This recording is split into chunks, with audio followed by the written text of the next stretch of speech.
Ya. Nah, kau mati. Liranku ya. Ya. Mati. Ikutan main dong. Lah, caturnya kok nggak berantakan sih? Enggak dong, ini kan papan catur ajaib, namanya Magneto. Makanya Arik, kalau ada orang lagi main jangan iseng. Aku bingung deh. Di rumah, ibuku menempelkan kertas di kulkas, tapi tidak memakai lem. Ibuku menjawab memakai magnet. Dan sekarang papan catur ini aku angkat, tidak jatuh juga. Dia bilang pakai magnet juga. Magnet itu apa sih? Kamu kalau mau nanya magnet sama aku, tapi kalau mau dijawab sama Fadil dan Dea. Kirain yang mau jawab kamu. Arik, magnet memiliki dua kutub, yaitu kutub utara dan kutub selatan. Jika kutub tidak senama didekatkan, maka akan terjadi gaya saling tarik-menarik. Contohnya, pada catur ini. Tetapi, jika kutub senama didekatkan, maka akan terjadi gaya tolak-menolak. Bagaimana, Arik? Apakah kamu sudah mengerti tentang magnet? Oh, aku sudah mengerti sekarang tentang magnet.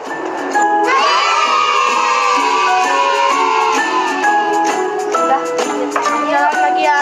Ya. Halo Sobat X-Science, senang sekali Kak Herman dapat berjumpa kembali dalam program kesayangan kita, X-Science, Eksplorasi Sains. Sobat X-Science, jika sebuah magnet kita potong terus-menerus, maka kita akan mendapatkan magnet-magnet kecil. Magnet-magnet kecil ini disebut sebagai magnet elementer, alias magnet domain, yang memiliki sifat dapat menarik beberapa benda. Tapi ada juga loh benda-benda yang tidak dapat ditarik oleh magnet. Nah, sekarang mari kita perhatikan perbedaan berikut ini. Magnet bisa menarik paku dan klip kertas. Namun, magnet tidak dapat menarik sendok plastik dan ranting. Paku dan klip kertas termasuk benda magnetis, sedangkan sendok plastik termasuk benda non-magnetis. Jadi, apa kesimpulannya? Kesimpulannya adalah, benda magnetis adalah benda-benda yang dapat ditarik oleh magnet, sedangkan benda non-magnetis adalah benda-benda yang tidak dapat ditarik oleh magnet. Jadi begitu Sobat. Sobat X-Science, sekarang kita simak apa saja sih sifat-sifat magnet itu. Yang pertama, magnet menarik benda magnetis. Benda yang dapat ditarik oleh magnet disebut benda magnetis. Contohnya seperti paku, peniti, penjepit kertas. Sebaliknya, benda yang tidak dapat ditarik oleh magnet disebut benda non-magnetis, seperti kayu, kertas, dan batu.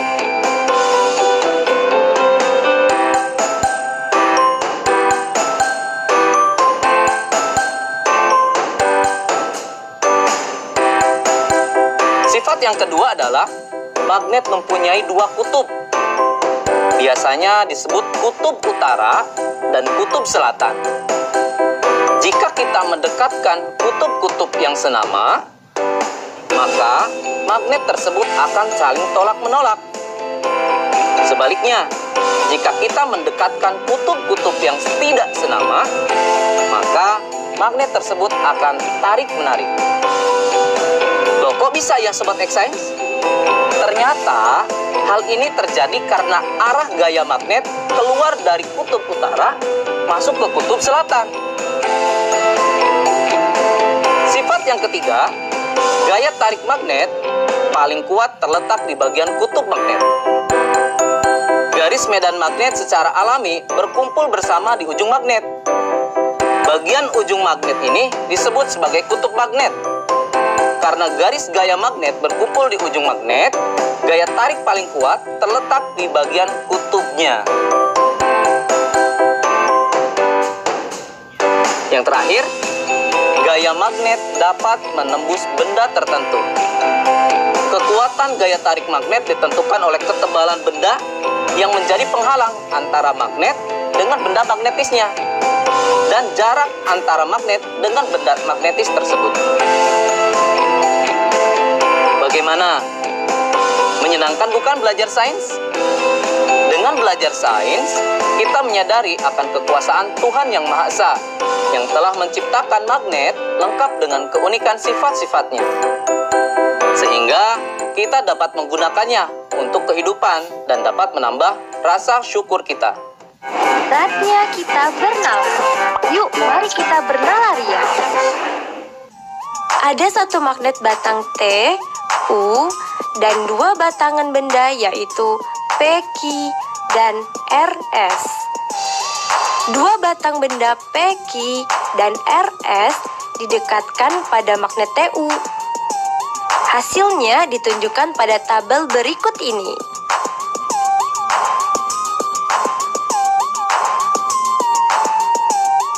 Apa yang dapat kamu simpulkan mengenai dua batang benda P, Q, dan RS tersebut? Coba jelaskan.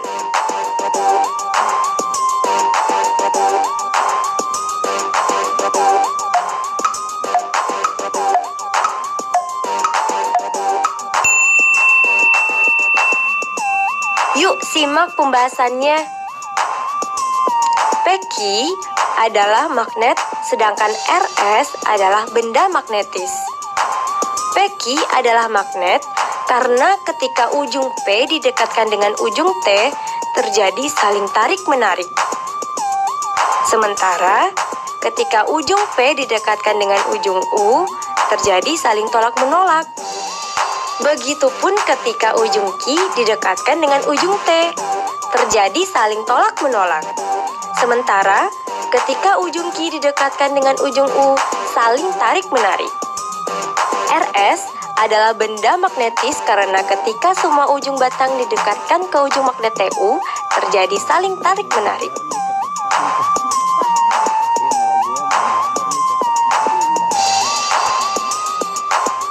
Nah adik-adik, sekarang waktunya menjawab pertanyaan. Siap-siap mencatat ya. Pertanyaannya adalah, benda-benda apa saja di rumahmu yang bisa ditarik magnet? Dan benda-benda apa yang tidak bisa ditarik magnet? Dicatat ya. Benda-benda apa saja di rumahmu yang bisa ditarik magnet?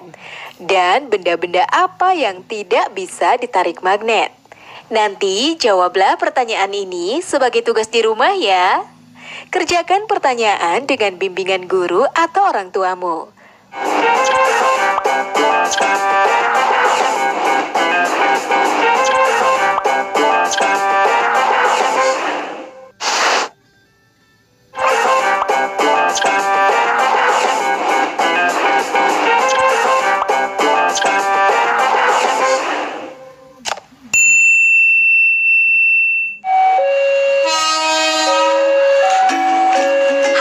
Science?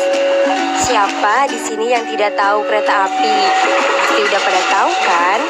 Kereta api masih memanfaatkan roda dengan rel sebagai lintasannya. Sehingga ketika kereta api melintas pasti akan menimbulkan kebisingan. Tapi apa jadinya ya jika laju pergerakan kereta api ini dipadukan dengan aplikasi dari sifat-sifat magnet? Apakah mungkin manfaat dan sifat-sifat magnet dan kereta api dapat disatukan? Bakal jadi apa ya? Penasaran kan? Yuk mari kita simak penjelasan narasumber berikut. Halo Sobat X-Science, kembali lagi dalam program kesayangan kita, X-Science, Eksplorasi Sains. Sobat X-Science, kalian tahu nggak sih apa itu kereta maglev? Dalam bahasa Indonesia, kereta maglev disebut dengan kereta levitasi magnetik, atau sering juga disebut dengan kereta magnet. Seperti namanya, prinsip dari kereta magnet ini memanfaatkan gaya magnet untuk mengangkat kereta sampai mengambang alias melayang dan tidak menyentuh rel, sehingga gaya gesek dapat dikurangi. Selain itu, kereta ini juga memanfaatkan magnet sebagai kekuatan pendorongnya. Dengan kecilnya gaya gesek dan besarnya gaya dorong, kereta ini mampu melaju dengan kecepatan sampai 600 km per jam. Jauh lebih cepat dari kereta biasanya. Luar biasa ya kekuatan magnet jika dimanfaatkan pada kereta. Nah, sekarang jika diterapkan pada bidang yang lain ya? Saatnya kita seru-seruan bereksperimen dengan menggunakan magnet. melayang untuk magnet yang senama antara magnet yang ada di pensil dan magnet yang ada di styrofoam.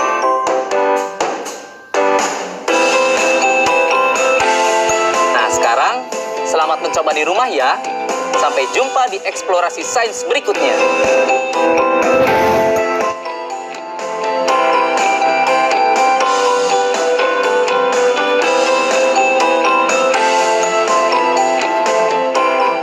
Nah adik-adik, menarik ya penjelasan Kak Herman. Ada kereta yang bisa melayang seperti kereta magnet maglev. Dan ternyata kita juga bisa membuat pensil melayang. Sekarang waktunya menjawab pertanyaan.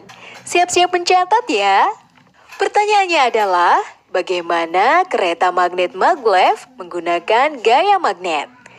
Dicatat ya, bagaimana kereta magnet maglev menggunakan gaya magnet? Nanti jawablah pertanyaan ini sebagai tugas di rumah ya. Kerjakan pertanyaan dengan bimbingan guru atau orang tuamu.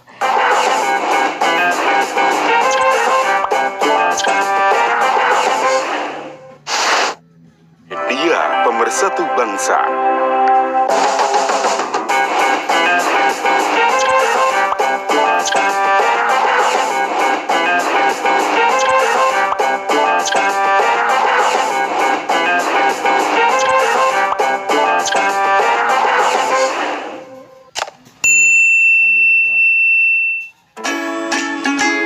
Bagaimana? Bisa gak? Bisa dong, caranya kita gabungkan kabel ini ke bohlam. Lalu kita hubungkan ujung kabel yang lain ke bawah baterai.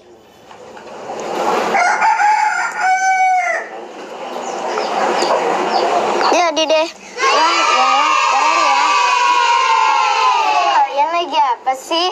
Oh, bikin lampunya menyala. Sini aku juga bisa.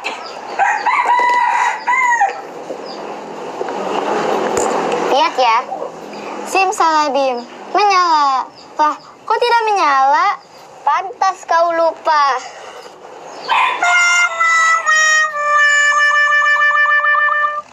Halo Sobat X-Science, kembali lagi bersama Kak Herman dalam program kesayangan kita, X-Science, Eksplorasi Sains.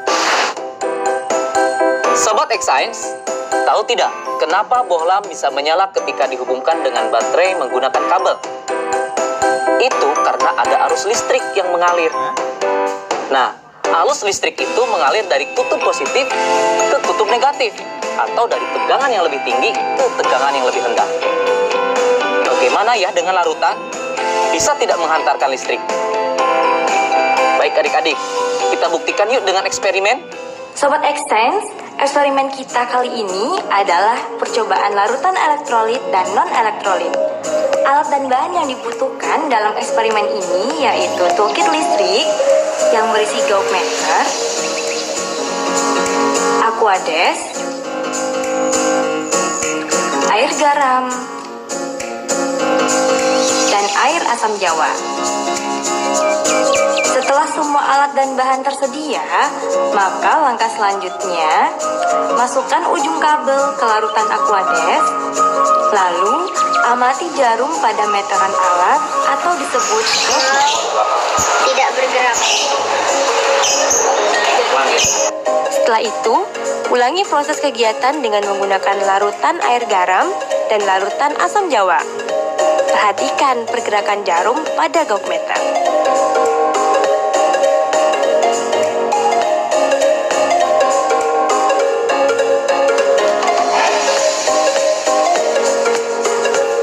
Isilah tabel berikut ini dengan memberi tanda checklist pada kolom yang sesuai.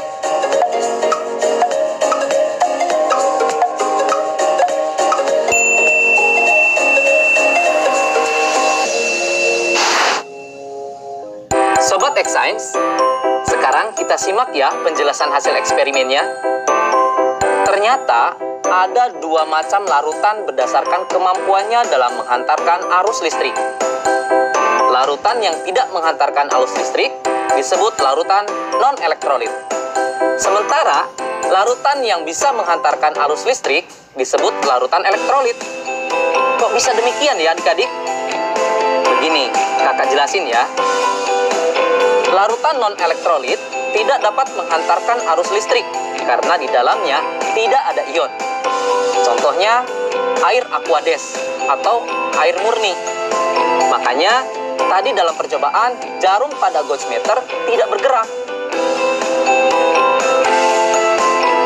Sekarang, bagaimana sih larutan yang dapat menghantarkan arus listrik? Larutan elektrolit terbentuk dari terlarutnya senyawa elektrolit dalam peralut air, di mana senyawa itu terurai sempurna membentuk ion positif atau disebut kation dan ion negatif atau disebut anion. Pada saat arus listrik melewati larutan elektrolit, ion-ion dalam larutan menghantarkan arus listrik seperti layaknya dalam kabel. Nah, Sobat X-Science, sekarang kita lihat larutan garam dan larutan aquades. Jarum pada gauge-meter bergerak pada larutan air garam. Ini menunjukkan kalau air garam dapat menghantarkan arus listrik. Kenapa bisa demikian? Garam atau NaCl ketika larut dalam air, garam tersebut akan terurai menjadi ion-ion, yaitu ion Na+ dan ion Cl-, yang kemudian mereka terurai, berpencar saat di dalam air. Begitu penjelasannya adik-adik. Menyenangkan bukan belajar sains? Nah adik-adik, dari tayangan tadi kita belajar kalau air garam dan air asam jawa bisa mengantarkan arus listrik. Sekarang waktunya menjawab pertanyaan. Siap-siap mencatat ya. Pertanyaannya adalah, kenapa air garam bisa mengantarkan arus listrik? Dicatat ya, kenapa air garam bisa mengantarkan arus listrik? Nanti jawablah pertanyaan ini sebagai tugas di rumah ya. Kerjakan pertanyaan dengan bimbingan guru atau orang tuamu. Sekarang adik-adik belajar di rumah aja bersama Kak Herman hanya di TVRI. Adik-adik ingat selalu untuk mencuci tangan dan menjaga kesehatan untuk mencegah penyebaran COVID-19. Sampai jumpa lagi.